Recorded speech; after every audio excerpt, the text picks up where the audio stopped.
Shalom amang inang saudara-saudara yang terkasih, selamat hari Pentakosta. Dengan semangat seperti api dan burung merpati, selamat Pentakosta. Ya, firman Tuhan di hari Pentakosta terambil dari Yohanes 16 ayat 4b sampai ayatnya yang ke-15. Yohanes 16 ayat 4b sampai 15. Hal ini tidak kukatakan kepadamu dari semula, karena selama ini aku masih bersama-sama dengan kamu. Tetapi sekarang aku pergi kepada Dia yang telah mengutus aku, dan tiada seorang pun di antara kamu yang bertanya kepadaku, kemana engkau pergi? Tetapi karena aku mengatakan hal itu kepadamu, sebab itu hatimu berduka cita. Namun benar yang kukatakan ini kepadamu adalah lebih berguna bagi kamu jika aku pergi. Sebab jikalau aku tidak pergi, penghibur itu tidak akan datang kepadamu. Tetapi jikalau aku pergi, aku akan mengutus Dia kepadamu. Dan kalau Ia datang, Ia akan menginsafkan dunia akan dosa, kebenaran dan penghakiman. Akan dosa karena mereka tetap tidak percaya kepadaku, akan kebenaran karena aku pergi kepada Bapa dan kamu tidak melihat aku lagi, akan penghakiman karena penguasa dunia ini telah dihukum.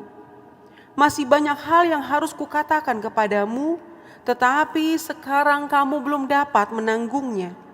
Tetapi apabila Ia datang, yaitu Roh kebenaran, Ia akan memimpin kamu ke dalam seluruh kebenaran, sebab Ia tidak akan berkata-kata dari dirinya sendiri, tetapi segala sesuatu yang didengarnya, itulah yang akan dikatakannya, dan Ia akan memberitakan kepadamu hal-hal yang akan datang. Ia akan memuliakan aku, sebab Ia akan memberitakan kepadamu apa yang diterimanya daripadaku. Segala sesuatu yang Bapa punya adalah aku punya. Sebab itu aku berkata, Ia akan memberitakan kepadamu apa yang diterimanya daripadaku. Demikian pembacaan firman Tuhan. Bapak Ibu saudara-saudara yang terkasih, 22 Mei 1918 di Sigupar pukul 6 sore.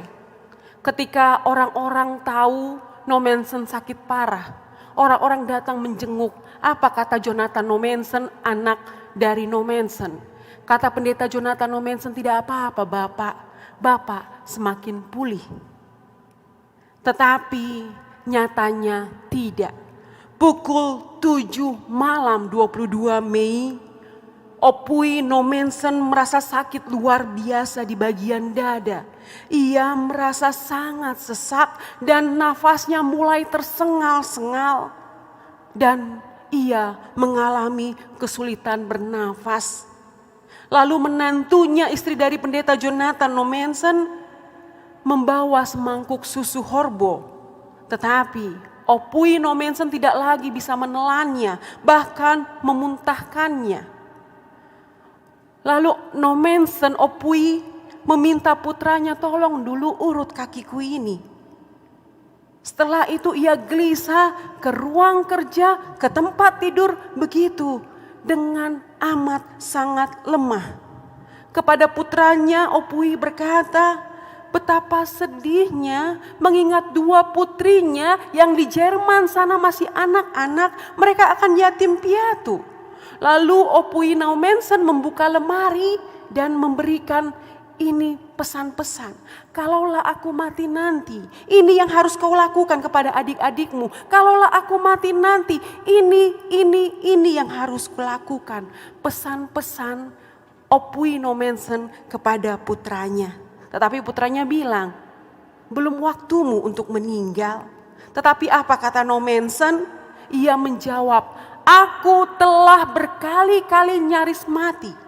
Dan kali ini aku tahu kehendak Allah akan kematianku tampaknya akan terjadi. Ia kembali ke tempat tidurnya sambil memegang dadanya dengan nafas tersengal-sengal. Dan putranya terus melihat keadaan bapaknya. Sampai menjelang subuh dia pegang dadanya. Dia merasa kesesakan yang amat sangat, dan di saat itu dia melipat tangan, dia berusaha duduk dan berdoa, Yesus, Yesus, oleh darah-Mu terimalah nyawaku. Lalu ia berbaring kembali. Nafasnya semakin terdengar sesak, tetapi kata-katanya terdengar sangat jelas. Putranya Jonathan Edwards masih bisa mendengar doa dari Nommensen yang mengatakan, ya Bapakku, ke dalam tangan-Mu lah kuserahkan nyawaku. Melihat penderitaan bapaknya yang sangat sesak, Pendeta Jonathan kemudian berdoa, ya Tuhan Yesus, kalau memang Engkau mau memanggil bapakku ini, mudahkanlah jalannya. Tidak lama kemudian mata Opui Nommensen terbelalak, bola matanya bergerak ke kanan dan ke kiri seolah-olah sedang terkesima memandang dengan kagum sebuah keagungan sorgawi. Dan seketika matanya tertutup, seluruh tubuhnya bergetar.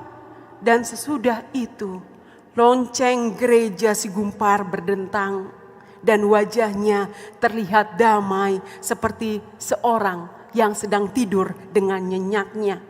Dan melihat keadaan itu, putranya Pendeta Jonathan Nommensen tahu bahwa bapaknya Opui Nommensen telah berangkat menghadap juru selamatnya, dan dia lipat tangan, dia berdoa, Bapa kami yang di sorga, dikuduskanlah namamu, datanglah kerajaanmu, demikian seterusnya. Hari ini 23 Mei 103 tahun yang lalu pukul 6 pagi, pekabar Injil yang diberi gelar Rasul orang Batak telah meninggal dunia. Ia meninggalkan orang-orang Batak yang dikasihinya untuk selama-lamanya. Dan sesudah itu gereja Batak, orang-orang Batak yang dia dirikan dengan susah payah, dengan penuh pergumulan, harus belajar menghadapi kenyataan hidup tanpa Opui Nommensen.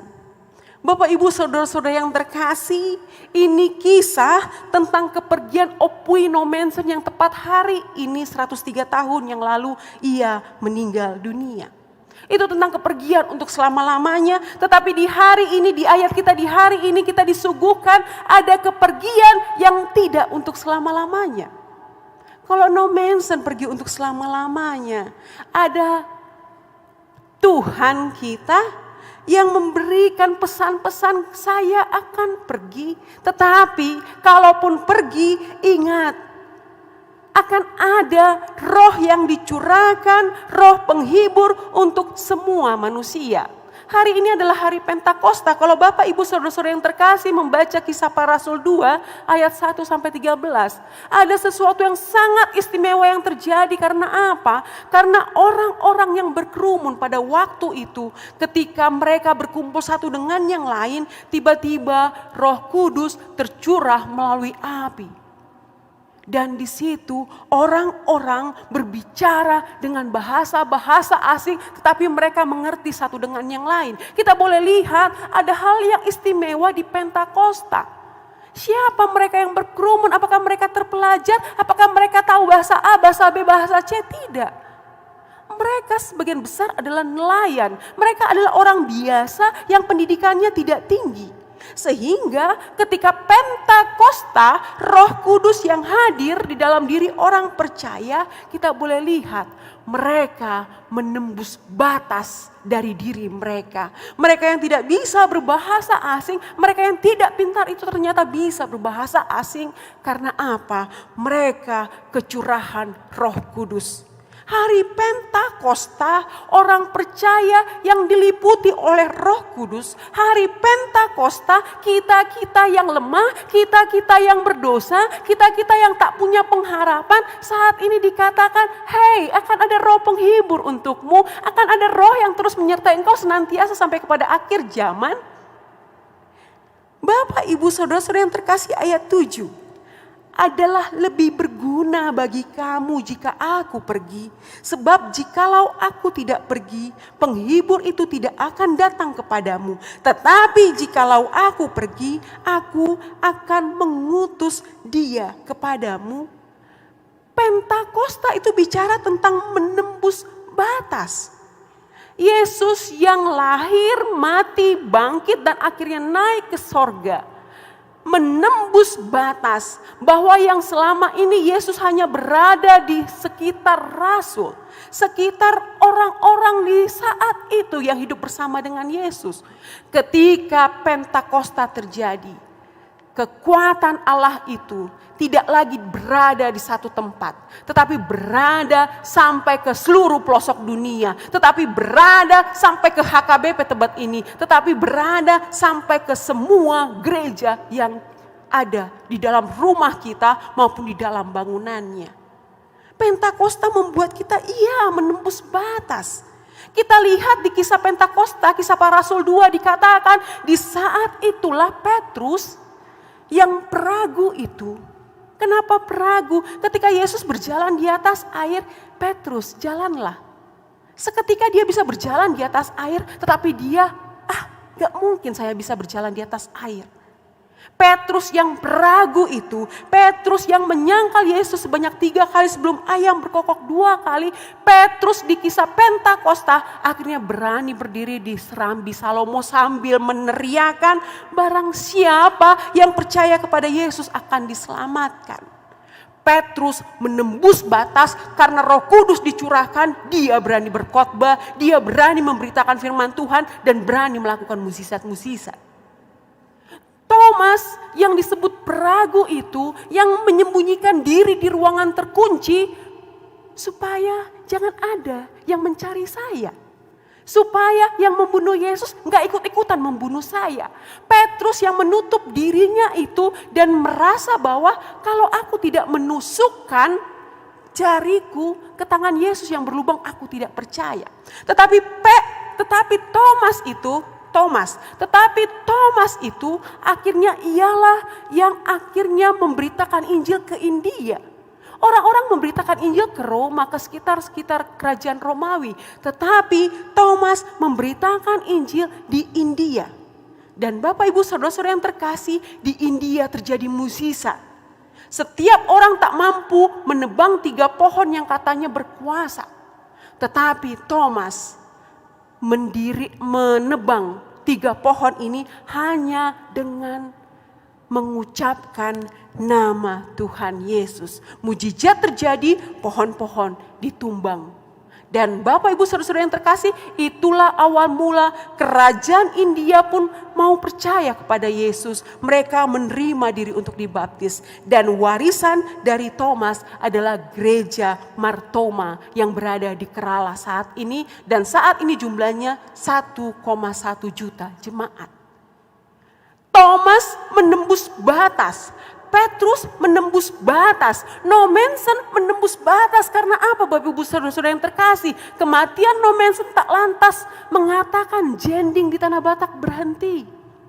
Ternyata gereja terus belajar, gereja Batak terus menyebarkan Injil dan kitalah hasilnya sekarang Bapak Ibu Saudara-saudara yang terkasih. Di pelosok manapun orang Batak boleh menyebut nama Tuhan.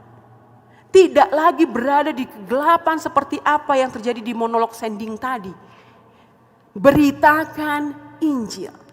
Kenapa kita boleh memberitakan Injil? Karena kita punya Roh Tuhan yang ada di diri kita.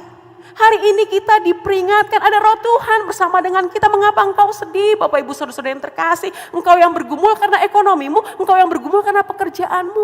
Ada Roh Tuhan ada di dalammu, mengatakan mungkin kita tidak akan kaya, tetapi kita dicukupkan. Mungkin kita tidak akan berlimpah, tetapi anak-anakmu akan sekolah.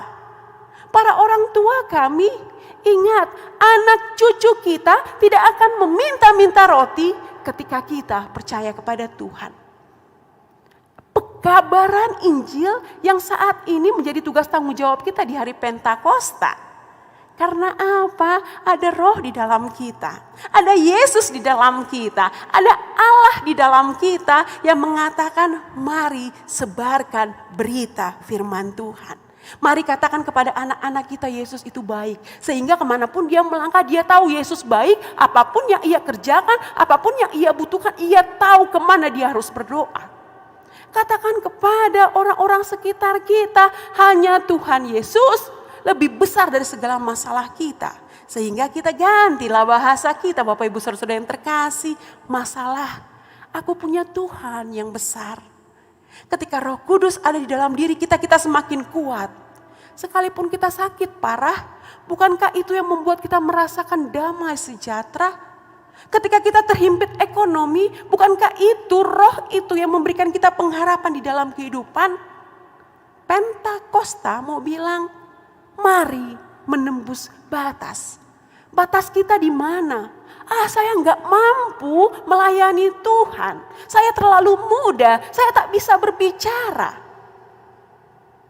Itu batas-batas kita. Tetapi Pentakosta mau bilang engkau mampu. Karena Tuhan memampukanmu. Engkau mampu berbicara dengan bijaksana. Karena ada roh Allah yang membuat engkau berkata-kata. Itu Roh Kudus, kita boleh menembus batas. Bapak Ibu Saudara-saudara yang terkasih, kalau pernah ke kebun binatang, lihat gajah yang besar hanya diikat oleh seutas tali kecil.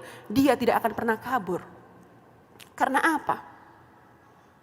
Karena sejak kecilnya gajah itu diikat dengan seutas tali kecil. Ketika ia besar yang ia tahu, ia tidak bisa melepaskan tali itu. Karena ketika kecil ia berusaha, ia tidak bisa. Ketika besar ia tidak berusaha lagi. Dikatakan Pentakosta. Bagaimana kita boleh keluar dari kungkungan tali itu? Bagaimana kita menembus batas? Jangan lagi berkata umur 30 Tuhan saya kerja gak bagus-bagus amat. Bagaimana saya mendapat pendamping hidup? Umur 50 Tuhan masih begini-begini aja kehidupan kami. Ya udahlah, tak punya usaha apa-apa lagi. Tak usahlah berdoa, toh gini-gini aja hidup kami. Tetapi balik lagi di hari ini, Roh Kudus mau bilang kepada kita, aku menguatkan engkau, aku memampukan engkau, aku menghiburkan engkau dan kamu mampu. Karena Yesus ada bersama-sama dengan kita. Filipi 2 ayat 12-13 mengatakan, tetaplah kerjakan keselamatanmu dengan takut dan gentar, karena Allah lah yang mengerjakan di dalam kamu baik kemauan maupun pekerjaan menurut kerelaannya. Kenapa kita bisa berbuat baik? Karena Allah yang ada di dalam kita yang melakukan perbuatan baik dan kita dimampukan. Kenapa kita mau berbagi dan akhirnya melihat orang sekitar kita yang membutuhkan bantuan kita? Karena ada Roh Kudus yang dengan belas kasihan kita boleh berbelas kasih kepada orang. Kenapa kita mampu tersenyum? Karena kita merasa ada orang-orang yang punya masalah dan senyuman kita bisa menghiburkan dia. Itu semua pekerjaan siapa? Allah yang melakukan pekerjaan yang baik di dalam kita. Tetap kerjakan keselamatanmu dengan takut dan gentar. No Manson mau bilang, aduh saya kurang bisa berbudaya Batak. Tetapi demi pekabaran Injil dia belajar tentang budaya Batak dan kitalah hasilnya. Thomas mungkin bilang, aduh bagaimana saya ke India? Apalagi bahasanya. Tetapi Thomas yang kita katakan itu, dia akhirnya mampu membuat beberapa dan banyak orang India menjadi Kristen. Jangan lagi berkatakan saya tak mampu. Jangan lagi perkatakan saya takut. Jangan lagi perkatakan hidup saya begini-begini saja. Di saat ini ketika Roh Kudus tercurah, walau keadaan seperti ini saya mampu melangkah. Walau keadaan seperti ini saya masih mampu berharap. Walau keadaan sulit seperti ini saya masih bisa menjadi berkat. Lukas 4 ayat 18-19. Untuk setiap orang yang merasa punya roh Tuhan, inilah ayat bagi kita. Lukas 4 ayat 18-19. Roh Tuhan ada padaku, sebab Ia telah mengurapi aku untuk menyampaikan kabar baik kepada orang-orang miskin, dan Ia telah mengutus aku untuk memberitakan pembebasan kepada orang-orang tawanan dan penglihatan bagi orang-orang buta, untuk membebaskan orang-orang tertindas, untuk memberitakan tahun rahmat Tuhan telah datang. Bapak Ibu saudara-saudara yang terkasih, yang di gereja ini maupun yang online di YouTube, kita mau bilang terima kasih Tuhan, Engkau curahkan roh-Mu bagi kami. Kami yang lemah, kami yang terbatas, kami siap menembus batas. Pandemi ini kita siap menembus batas. Karena apa? Gereja tak lagi terhalangi, pemberitaan firman tak lagi terhalangi. Bukan tentang bangunannya, tetapi tentang engkau dengan Tuhan. Dan kita diuji. Seberapakah kita rasakan Roh Kudus di dalam diri kita?